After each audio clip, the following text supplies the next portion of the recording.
Break news చూస్తున్నాం. TDP అధిష్టానం ఆదేశాలపై బోండా ఉమా స్పందించారు. రేపు కమిటీ ముందు హాజరవుతారని చెప్పారు బోండా ఉమా. పార్టీకి ఇబ్బంది పెట్టే వ్యాఖ్యలు తాను చేయలేదన్నారు బోండా ఉమా. వెళ్తాం, ఖచ్చితంగా వెళ్తాం.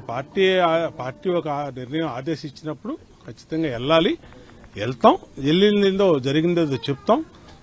జరిగిన విషయం అంతా ఓపెన్ లో జరిగింది. దీంట్లో ఏమి కాన్ఫిడెన్స్ గా ఎక్కడో ఒక వైసీపీ పార్టీ ఆఫీసులో ముసుగులో మాట్లాడుకున్నది కాదు.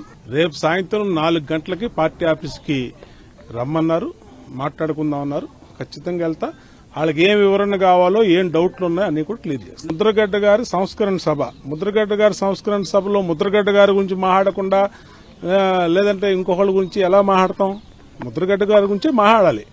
ఆయన ఏం చేశాడు, ఎలా చేశాడు, ఏం జరిగింది అనేది నాకు ఆ అంశం తోచింది. ఆ అంశం గురించి, ఎందుకంటే నాకు 1988 నుంచి ముద్రగడ్డ గారితో సంబంధాలు ఉన్నాయి. ఆ రోజు కాపునాడు ఇక్కడ పెట్టినప్పటి నుంచి కూడా మేము సన్నిహితంగా మెలిగినవాళ్ళం. రేపు సాయంత్రం ఏదైతే పార్టీ అధ్యక్షుడు లేదంటే ఎవరైతే మంత్రి నిమ్మల రామానాయుడు గారు ఎవరైతే ఉన్నారో వాళ్ళకు కూడా అదే చెప్తాం. ఎందుకు ఏముంటాయి దీంట్లో, ఉన్న విషయాలే చెప్తాం.